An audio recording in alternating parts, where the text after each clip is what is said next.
In 2010, the United States Attorney General announced a strategy to address what had become a national crisis: the exposure of America's children to violence as victims or witnesses of crime and other forms of trauma. Called the Defending Childhood Initiative, grants would be provided to 8 sites around the country that would become models for care and resiliency in the nation. One of those locations was Memphis and Shelby County, Tennessee. The following year, the Defending Childhood Initiative, DCI, was launched locally as the Network for Overcoming Violence and Abuse, or NOVA. This was the start of an ambitious program to bring together public and private agency partners to create an army of trained adults prepared to connect with children and youth exposed to violence for trauma counseling, parental support, and family assistance. Along the way, DCI entered a fruitful partnership with the Center for Health and Justice-Involved Youth at the University of Tennessee Health Science Center in Memphis, and the growing initiative became Defending Childhood Shelby. 6 years later, all of the work, all of the community mobilization and coordination, training and professional development, and considerable public awareness and outreach, all of it culminated at a third and final Trauma-Informed Care Summit. Scores of people came together: social workers, students, nurses, public officials, nonprofit agency representatives, and community activists, to celebrate how much has been accomplished in a relatively short time, and to discuss what are the next steps in the vital work for children. Dr. Altha Stewart, summit leader and host, who is president-elect of the American Psychiatric Association and a local leader in various efforts for children and youth, called it a high-energy day.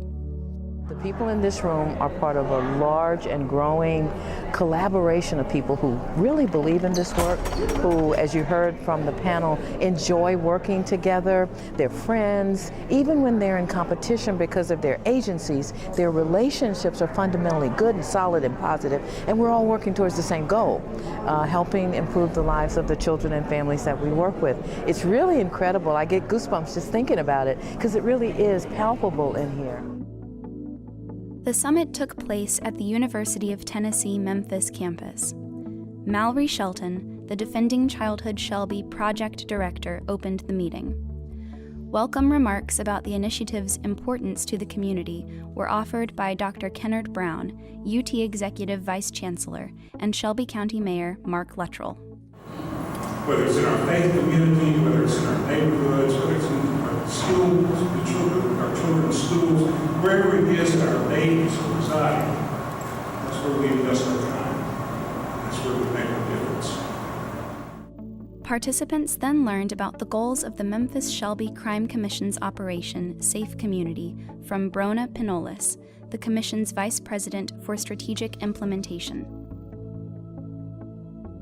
A hush came over the audience when a woman began to speak softly of the pain her daughter experienced as the victim of domestic violence.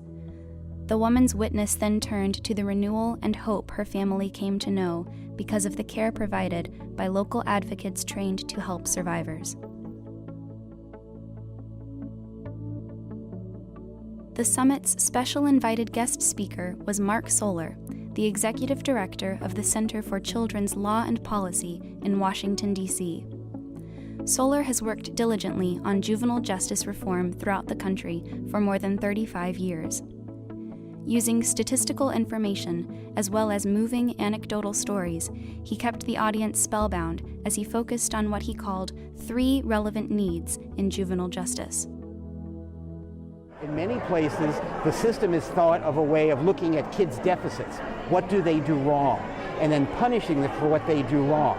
Well, we know anybody who has raised a child, anybody who has been a child knows that people respond better to positive reinforcement rather than negative punishment.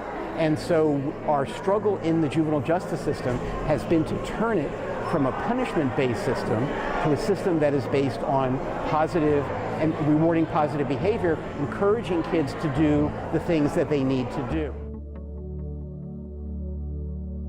The afternoon session opened with a panel discussion about the many varied efforts made over the past 6 years to help hurting people, even as a new system of care was created locally. Panel participants included many who placed boots on the ground to make the Defending Childhood initiative real and sustaining in the community.